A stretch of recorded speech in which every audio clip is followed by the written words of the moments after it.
This is The Poet and the Poem from the Library of Congress. We are on location in Kentucky with George Ella Lyon and her new book. So let's hear a poem. This is the opening poem, Little Girl Who Knows Too Much, who in the third grade is savvy and wary, whose face is her grown-up face, who would welcome dullness but can't afford it, whose innocence has been slammed into insolence. What happens at her house? Does she have a house? Does she have a father, a brother, a mother's lover who has forced on her this face? She's in the front row. I can't help but look at her. Even her clothes are uneasy. She questions my spiel about writing as a way to connect with your inside self, your story. And where would that get me, old woman? She seems to say. I've still got to do a lot of time as a child. I've got to try to save my outside self, as you so stupidly call it. Go home till you have something to say that helps. That is the voice of George Ella Lyon from her new book. And she teaches us that nothing works but the truth in poetry. George Ella, what's the title of this book and how do you describe the contents?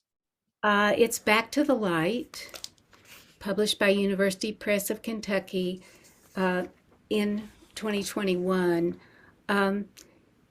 It really is a reckoning with some of my early experience and trying to give this child something that helps by looking at what helped me along the way. And the book is in memory of Phyllis Janess, who was my singing teacher. And she said, sing with the voice you have, not the voice you want. And Oh, that is wonderful, George Ella. That is wonderful. Sing with the voice you have. And you really have been singing your voice. Why is it that nothing works but the truth in poetry? because you can't hide and speak truth at the same time. I think it's Adrian Rich who said that the subconscious wants truth. If you're not going to be true, it's not going to speak to you. And So, how long did it take you to know that as a writer? oh, it's an ongoing lesson, isn't it? Um, there's things I'm still trying to find a way to speak about, and that's the work. That is the work. George Ella, you have contributed so much to the world that I hope we can touch on some of it in this short time. But in the meantime, read us two together so we really know George Ella Lyon. All right. This is the title is a quotation from David Rubenstein. One way to look at your life is to ask, what have I done with my breath? I held it. It went bad. I had it knocked out of me. I went in search of it, under my shoulders, above my belly, behind my heart. It was wary and held itself against me. I made promise. I'll welcome the swell of the belly. I'll praise you with open ribs. The breath sighed. I'll shout, I whispered. I'll ride your wave with a song. Go look in your story, breath said. That's where you left me. What is that last line? That's where you left me. What a poem. Let's hear another.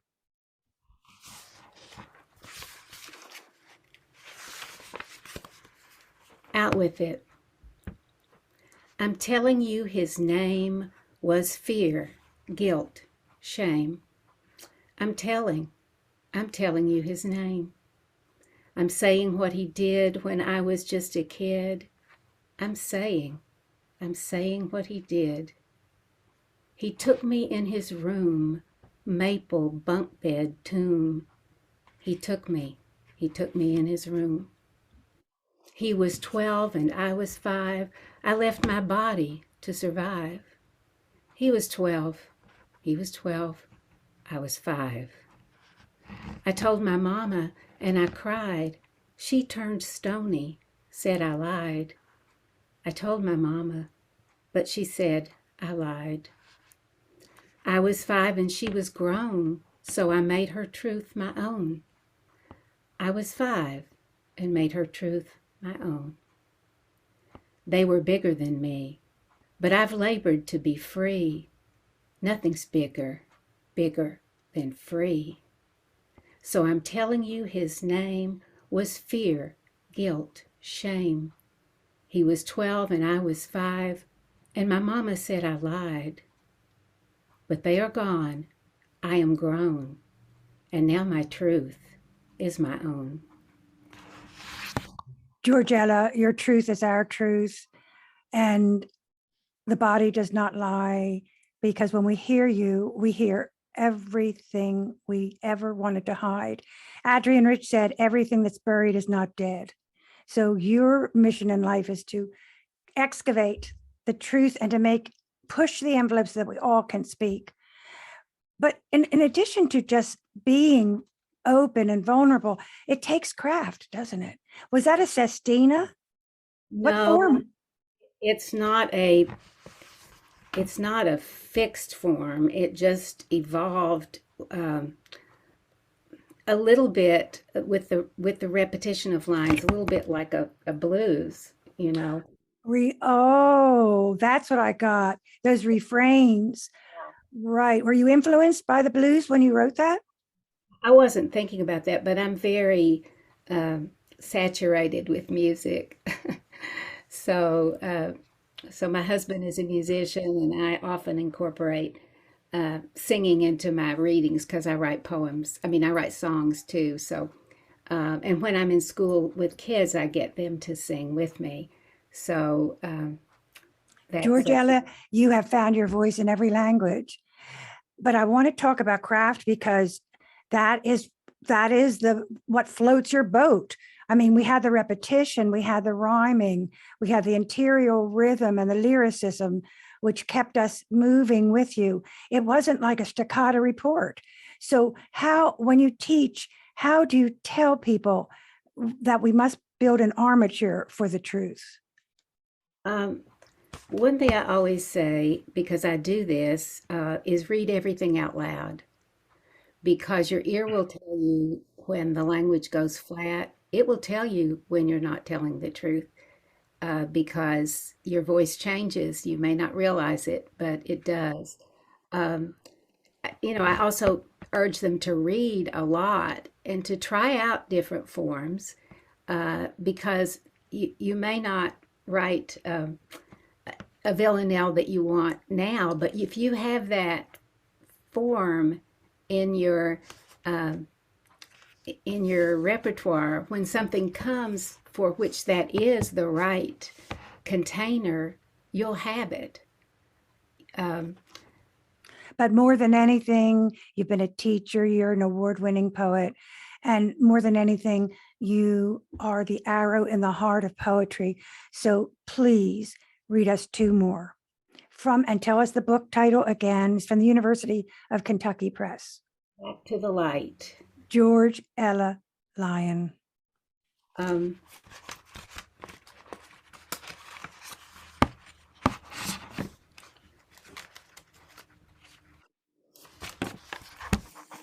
this is called a writer, because writing is certainly one of the things that has saved me, and working with other writers, and of course as a reader, uh, I've, poetry has saved me.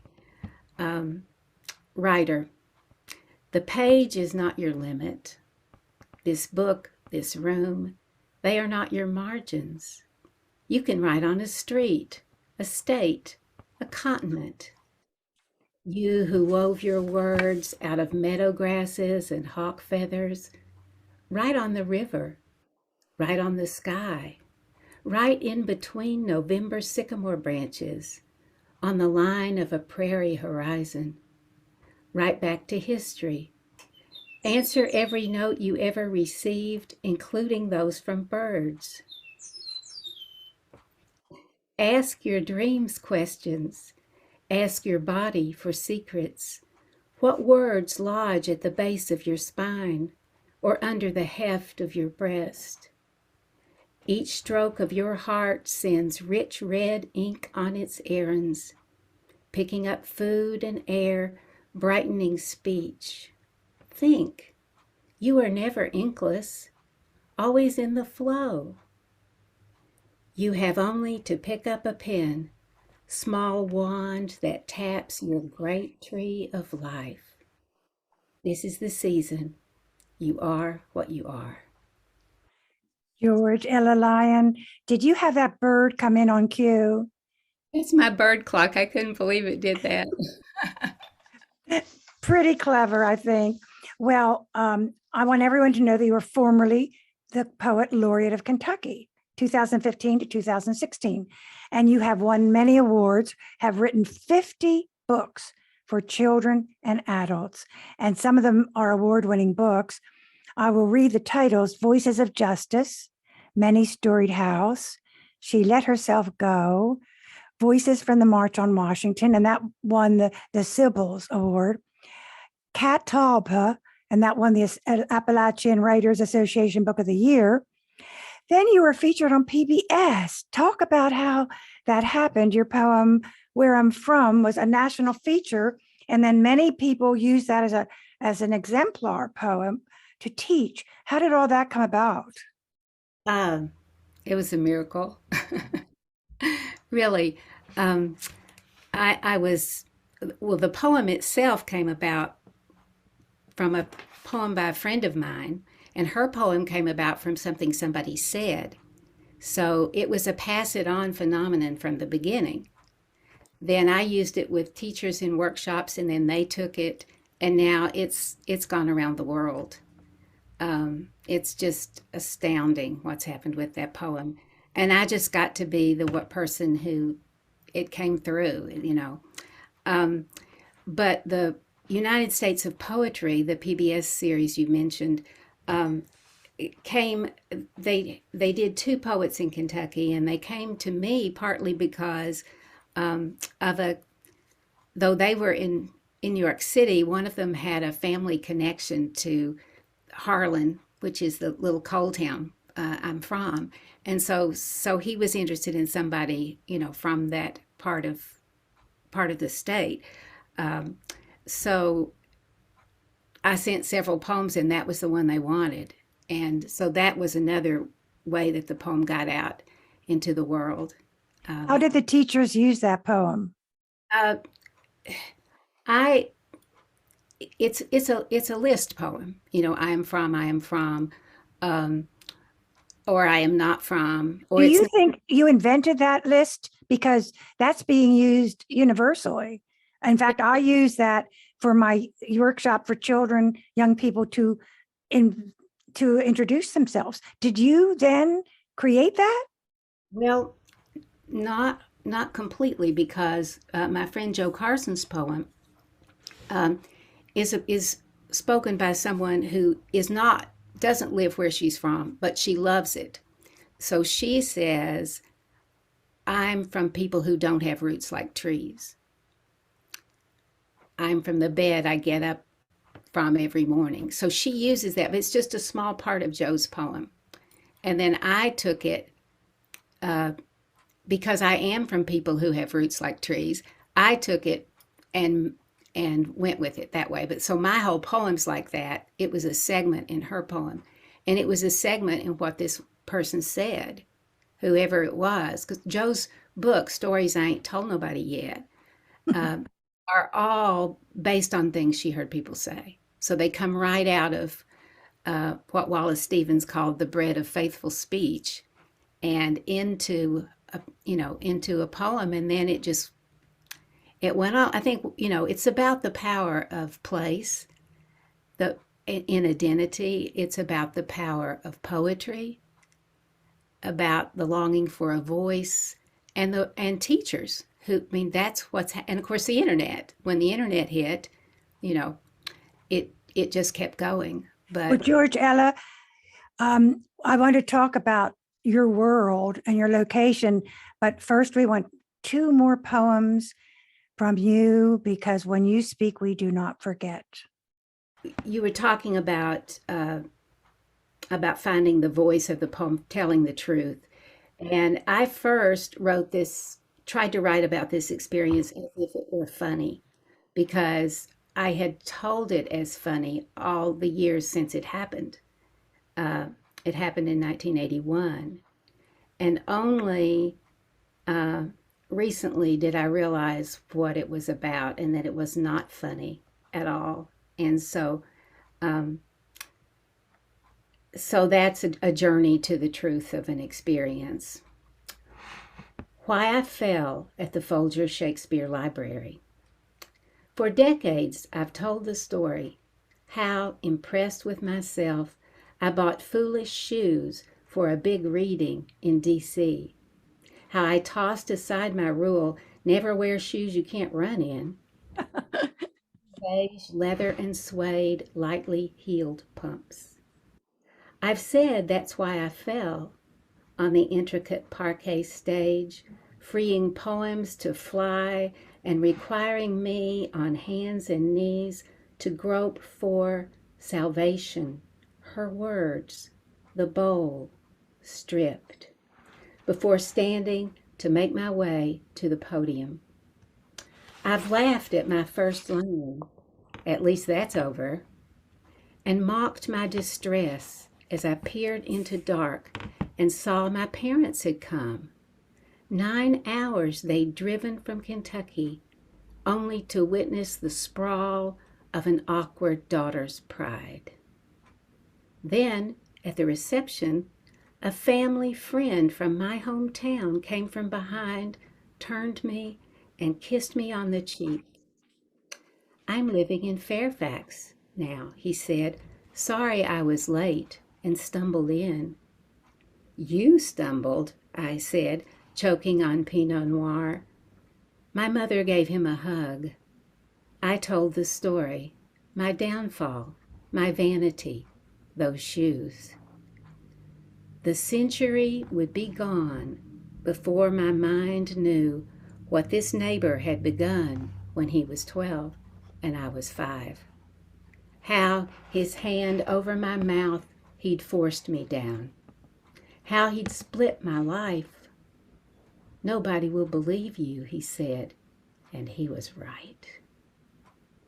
Who was I kidding, disguised as a poet, claiming I had a voice?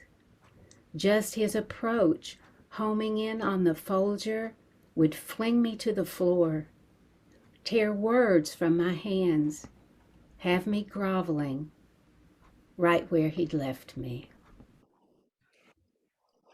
If that it does not win every award in the book, then I'm giving it up. His assault, once when you were most vulnerable, twice when you were most vulnerable, but yet you had the wherewithal to make that a flag of poetry. George Ella, I am proud of your work. I want to talk about your world. Do you say Appalachia or Appalachia? Appalachia. Well, is there a literature of Appalachia? There is a huge literature of Appalachia, and there's a huge community of Appalachian writers and teachers. It's very supportive, very interconnected, and it's been a huge part of my growing up as a writer. Being in that circle, in that circle, and learning both as a writer and a teacher, and learning that I can speak from where I'm from. Well, what are the geographic ideas of what Appalachia is? Well, there's Southern Appalachia, which is Georgia, North Georgia, East Tennessee, Eastern North Carolina, Eastern Kentucky, West Virginia. But it goes on up, to the on up to Maine, and even some go into Western New York. We could call it the United States. There's a big backbone. And of course, the cultures are different along that way, and some are industrial. I mean, I was from this little town of Harlem, but it was a coal mining town. So the industry of coal mining and timbering, owned, of course, by absentee corporations. We had the corporation thing long before corporations were owning the rest of us, but and we had environmental degradation long before it was seen as a worldwide problem. That's right. It began there. Yes. But your work comes from the soil. It comes from the rich pain of the soil of your people, and you are a spokesperson for your people. So when you tell a tiny anecdote, it really is about more than that anecdote. Can you describe what philosophical radiation comes from telling a tiny story? Well, stories are where we come from. Mm. And our hope of heaven aside, stories are where we're going. So when you share a story, you're sharing something so so precious, and that is just a glimpse into a much greater understanding. So, and sometimes it's just a phrase. I mean, a student will say a phrase, and I know there's an enormous story behind that. And the same with their Where I'm From poems. There'll be a line, there's a story embedded in there, and another poem or a short story or an essay, or so pointing out to them the richness in the possibility of their own work, the stories that they carry, because we all carry, we all carry multitudes, almost an infinity of stories. In my book, Many Storied House, it's all poems in the house where I grew up, and it's spatial. You go in and you have to go in the living room, and in the living room, all the poems that happen in there are in there. But That is a wonderful construct. That is a wonderful construct. And how many rooms do you go in? I go through the whole house, and then I go out in the yard, but I can't go beyond that. That was my structure. I couldn't go to anybody. I couldn't go to my grandparents' house, or I couldn't. It all had to be right there. My grandfather built the house for my parents, so we were the only people who had lived it. It was our house from the get-go.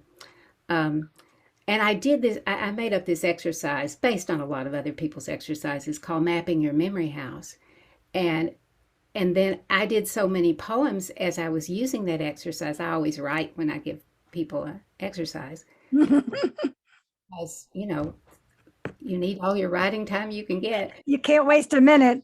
You can't. So I realized, oh, this could be a whole book. I mean, I know there's a poem in the junk drawer. There's a poem everywhere. If you're in that, when you're in that zone, in that openness. So, do you feel that you have depended and drawn on a huge spirit, that you've been gifted with a huge spirit, so that there is like George Ella Lyon, and then there's another beautiful George Ella Lyon, then there's another layer of you? Do you think you have just abundance of spirit? I think there's a larger self that we can sometimes be in. And when we're there, there's something transcendent there. But it's not just us, it's the spirit, as you say. And there we can't stay there. We have to come back to our small. Make dinner, take the dog to the vet. Right. But Please talk to us from your spirit and read another poem. Okay, this is called Some Big Loud Woman. A wonderful poet friend of mine, Diane Gillum, said one day, you know, she's small. I'm small. She's smaller than I am. I'm like 5'1.5". And she said, sometimes I just need to listen to a big loud woman. And I thought, well, me too. Me too. Grow up with some Oh, big loud woman. I need to listen to some big loud woman. Orangey red, wild haired, her voice like a waterfall of kettles, her head back arched to roar that music out. I need the brass and bramble of her low notes, the trembling windows of her bare feet planted on the floorboards, green dress a summer canopy. The wail in one line, a scar on the air. I need to listen to a big, loud woman, heavy fists pounding my table, her anger fire in the hearth.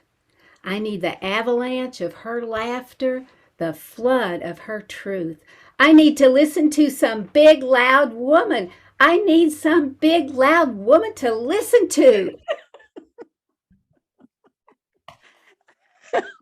uh, does everybody love you? And more, please, more, please.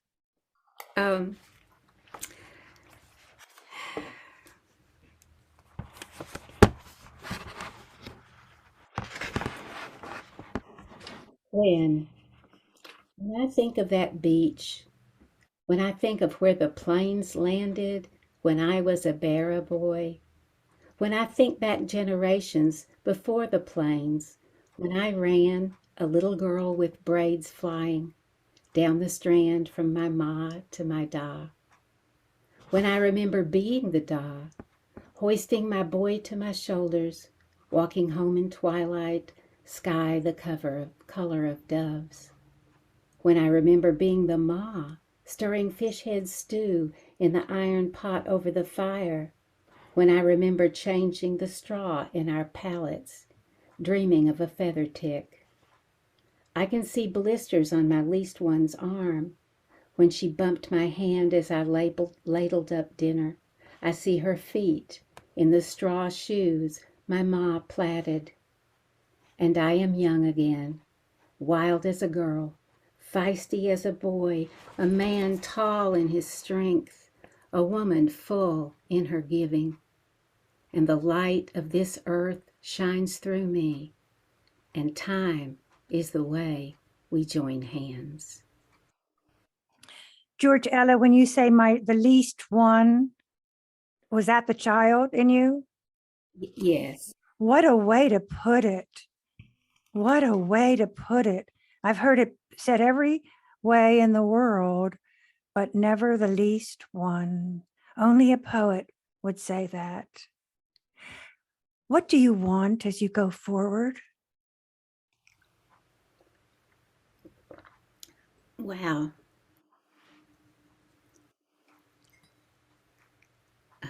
What a question. Well, because you've done so much, you've written 50 books, you sing, you create, you teach, you inspire. And what I like most is you always give credit to those around you, even if they just inspired you with a poem, you always name names. And that is where we get the great community of poetry. We don't step on each other's backs to get anywhere. We stand shoulder to shoulder, which you teach us so well. But is your wish just to go on creating? I want to just mention one other person who is Ruth Stone. Oh, Ruth Stone is my favorite. I was blessed to be in her poetry seminar when I was in graduate school at Indiana University. I was there when she was there, and she walked in the first day, said, "I'm Ruth Stone, and here's my poem," recited her poem advice, and I knew this woman was going to change my life. And she changed mine too. Ruth Stone, you will never die. there is nobody like her.